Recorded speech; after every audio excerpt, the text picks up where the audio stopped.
Pardon?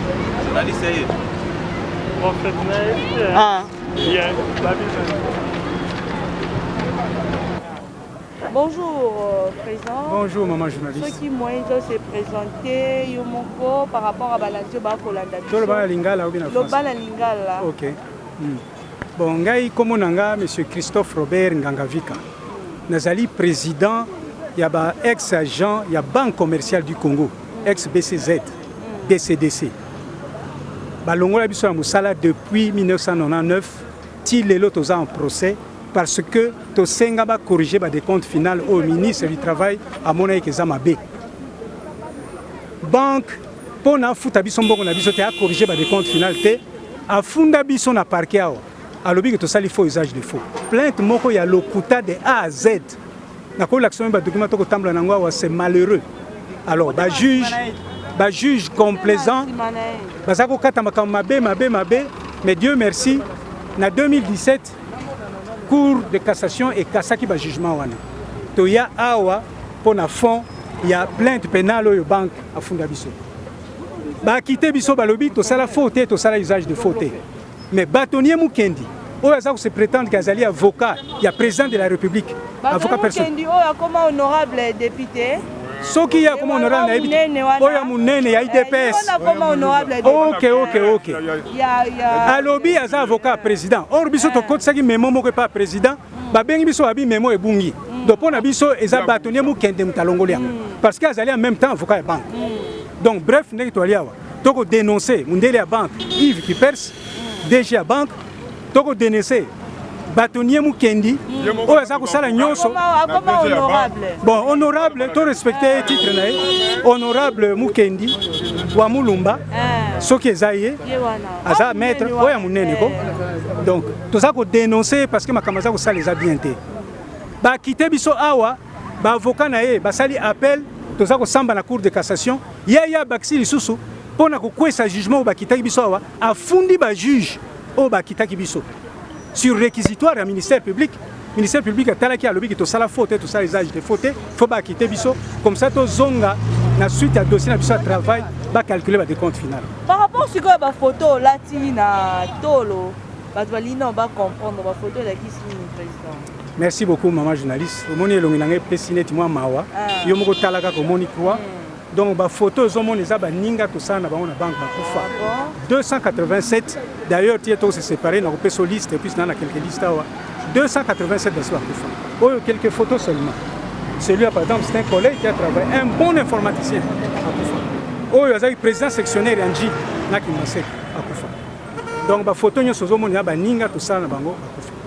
Si vous avez un il y a le état de droit. État de droit, au beti pena sete na esika wana to linginde état de droit ezala. C'est-à-dire que ba juge ba kata makamalam parce que dès le départ ce ba kata makamalam sinon ngano to ngoto kutana ba lelotin sinon ba sa futa biso mbongo peut-être depuis 2008 ou 2009 mais t'as 20 ans dont 12 au pénal. Tout na juriste nyonso procédure pénale pour usage de faux, prétendu usage de faux, et qu'on les 6 ans.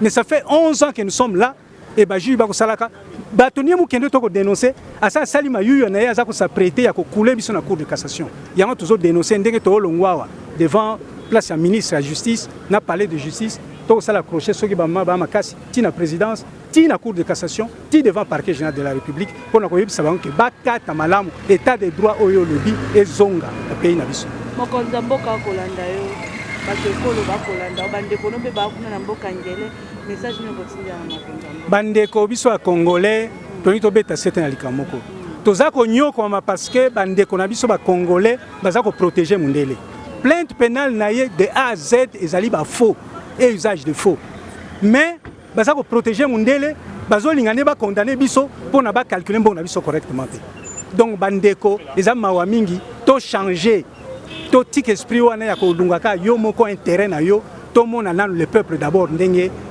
de fait chichalo ba protéger mundele mais c'est Yves bazo no lia mbongo pa ya mundele mais c'est Mukendi azako doit corruption pa mundele pour ba condamner biso ba congolais bandeko na ye azako appuyer un belge pour foutre biso mbongo te.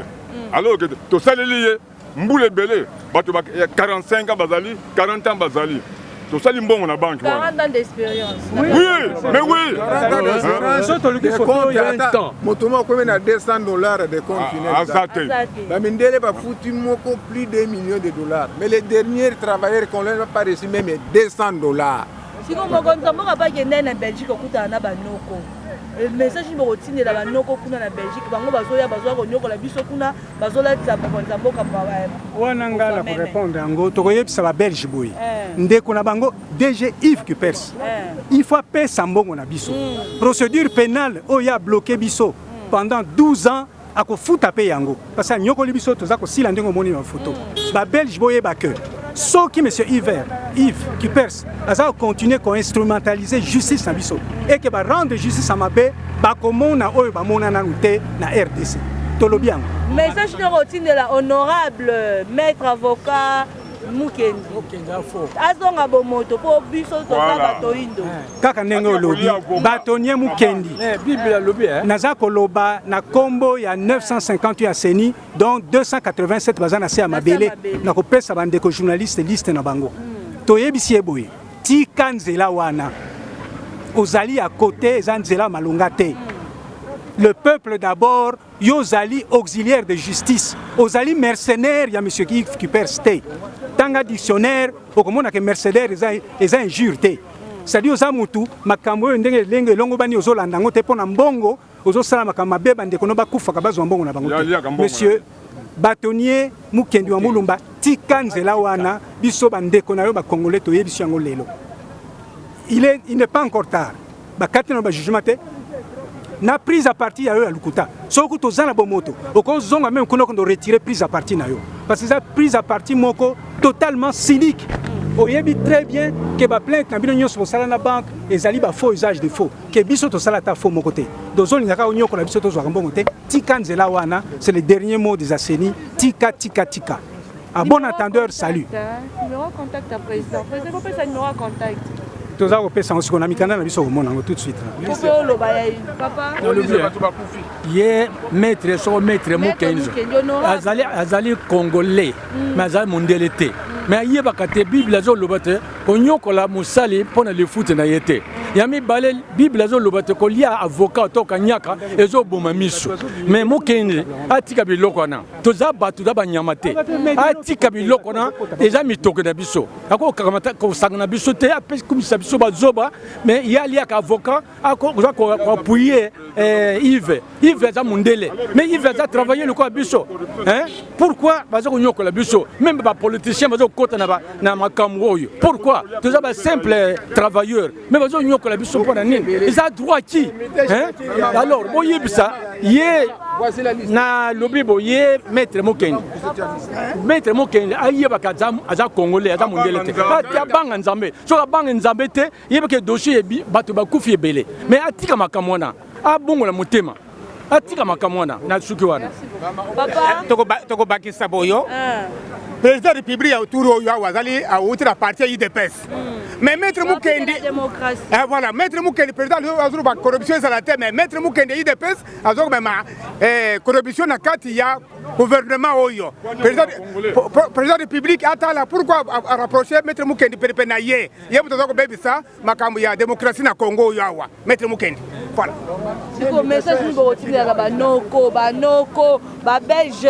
Message ba bazonga tozwa iranium banoko ba belge to bila bango boba banoko basala ki mingi pa na 80 ans. Alors ba benda matoi na PDG bango Ikipers a futa de compte final na biso normalement. Voilà. Maman tsinde yango wana. Omoni liso ba to ba kufi zo mona mama. Tous ça sont morts tous. Bonyon so ba kufi. Ndenge moni ba photo. Bonyon so mona ba photo ba ngia ba kufi. Bozomona nyonso biso bana bakufi mabana bakufi les enfants déscolarisés éparpillés et des foyers disloqués parce que c'est au moni va pesa tout des comptes finales la Belge en tout cas ba yebisa moto na bango ba futa mbongo na biso mbongo difa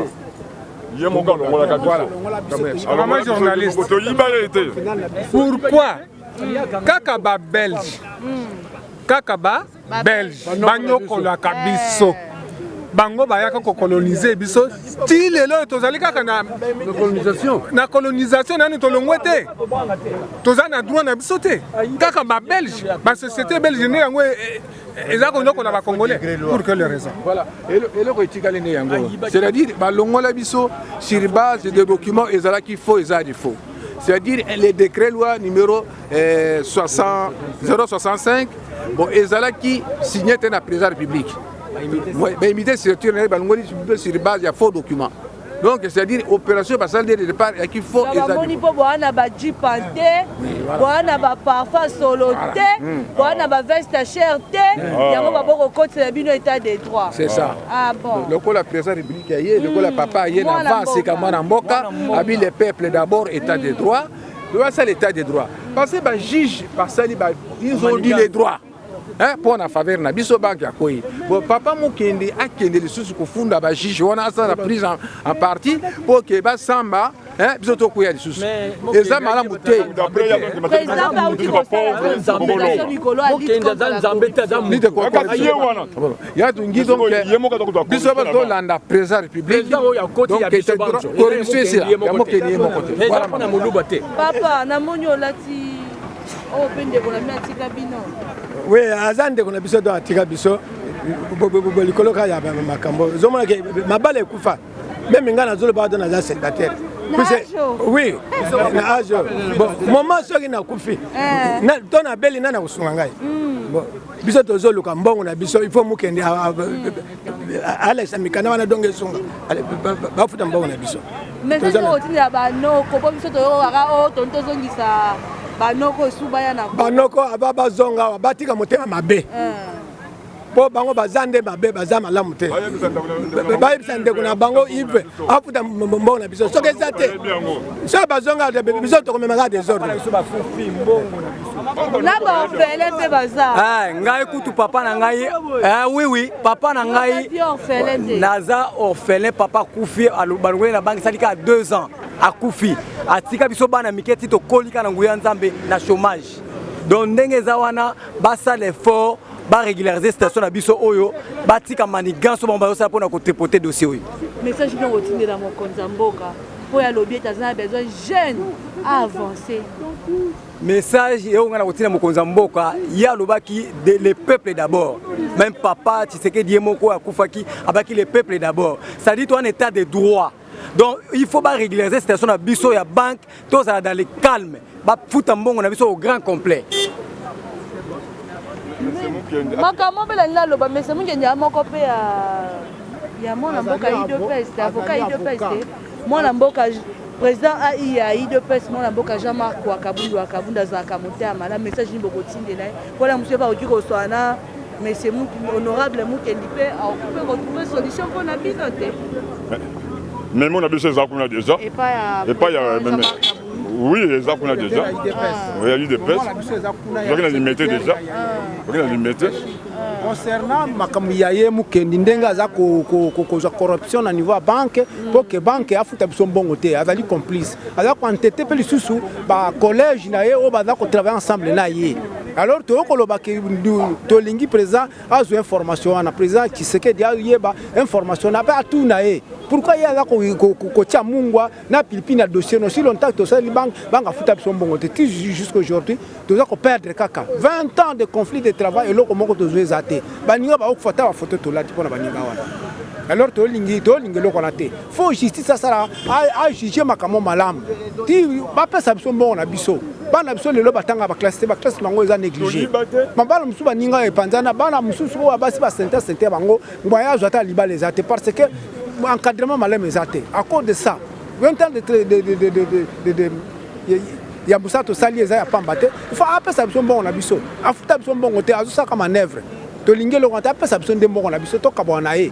ba dato ba oya ba ozo ba retraite kuna ado futa $50,000 est-ce que biso ba pour na biso akofuta biso ngote ba saleli après fin ya carrière na a dû de compte na retraite ba futa $50,000 bongo biso ba to saleli ye mom ta longola biso na volonté propre na to yiba été. Bon, pourquoi pas foutre à sauter? Allez, on fout à bon pour l'année.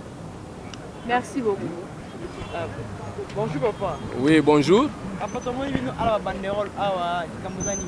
Bon, biso tozali ba seni ya BCDC. Toye ko réclamer ba droit na biso. Alors to funda banque na justice tozali ko samba ba konzi ba pesi biso raison awa na cour d'appel. Maintenant bango basali appel na cour de cassation. Tozo samba na cour de cassation. Alors maître Mukendi azali avocat ya banque azokende kolongola ba dossier oyo to kotisa et pas président de la République na cour de cassation. Le 2 oh, il faut basa l'arrêt, il y a un tozali kolekisa message et pas ba konzamboka ba yebate maître Mukendi wa Mulumba azali ko sala maître Mukendi wa Mulumba azali ko violer ba loi ya mboka en tant que président conseiller à président de la République, en tant que avocat ya UDPS ba lobi le peuple d'abord.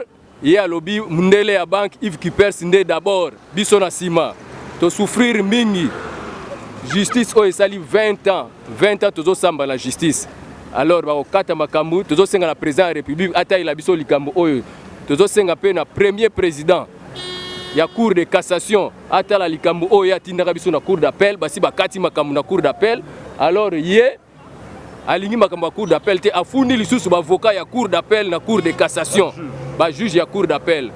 Alors to sengi na président de la République atale la biso ya lobby le peuple d'abord. Alors maître Mukendi avocat ya président de la République ya lobby mundele ya banque d'abord biso peuple na sima yanga tozo senga président de la République atale la biso likambo oyo ba kokata makambo oyo le 2 na cour de cassation tala bandinga ba kufi bango tozala bango tolati bango plus de 250 morts 280 morts bakufi pona pasi ya mboka mbongo na biso ezali na banque ti lelo tozwa yango te batiki bana basi batiki ça fait 40 ans bato basali ba 30 ans 35 ans de service ba assainir bango ezalaka te na mboko yango tozo réclamer mbongo na biso.